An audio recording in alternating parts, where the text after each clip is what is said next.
O economista Joseph Stiglitz, Prêmio Nobel de Economia, conversa agora com o portal Exame. Ele é um especialista na questão da transparência dos mercados, sobre o que acontece com a informação sobre o crédito quando ela não é de boa qualidade, a razão justamente dessa crise atual. The problem with the American economy goes beyond a lack of confidence. Obviously, the lack of confidence has made things worse. But the lack of confidence is rooted in reality. The banks made a lot of bad loans, and that has destroyed their balance sheet. Households have seen the value of their retirement savings plummet. Unemployment is going up. House values are going down. Mm-hmm. These are the realities that they know about.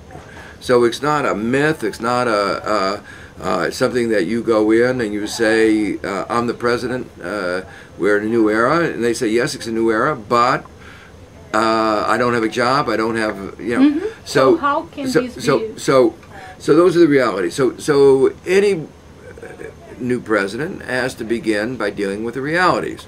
And Obama's been very clear about that. We need a stimulus package, we need to help foreclosures, we have to help the banks. I think there's at this point, unanimity or broad consensus that we went too far in deregulation, and we didn't go far enough in developing regulatory frameworks that are aimed at the new problems that the economy faces, like derivatives.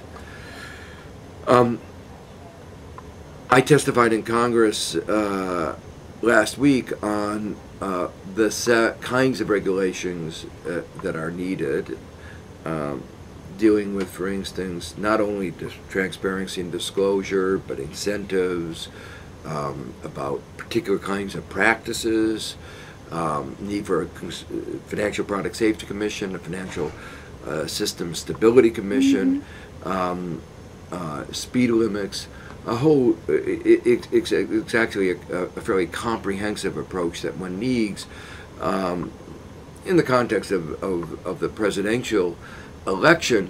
People don't want, it's not the time to fill in all the details, but to understand that one needs a fairly comprehensive framework. If you don't have that, money will always go channel through the part that is under-regulated. The innovation that the financial markets had in the last decade did not increase productivity for the most part. Mm-hmm. Their financial markets, American financial markets, have had one very important innovation, and that was the venture capital firms that helped fund Silicon Valley and the other entrepreneurial activities. Mm-hmm. But that's not what Wall Street was mostly doing. They were gambling. It was high-stakes gambling using other people's money, with their walking off with the gains and American taxpayers walking off with the losses. Their innovation was engaged in accounting arbitrage, learning how to put things below the balance sheet so nobody could know what was going on. Regulatory arbitrage to get around the regulations that were intended to protect Americans against this kind of bad behavior, and tax arbitrage to reduce their tax liabilities. Meanwhile, they didn't do the kind of innovation that would have enabled Americans to manage the risks which they faced, which is their responsibility. The kind of real innovation they should have had is, how do we allow Americans to stay in their home when there is a change in the interest rate? Mm-hmm. Millions of Americans are losing their home. We have a social tragedy on our hands, not just an economic tragedy.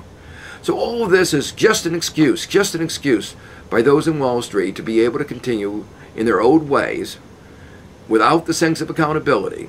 I haven't heard those people in Wall Street saying, we had this incentive pay, but now let's look at the profits from 2004 to 2008. Mm-hmm. There were no profits. The losses wiped out all the profits. We're going to give you back all the incentive pay because we didn't earn it. Mm-hmm. How many of those in Wall Street have said that so far?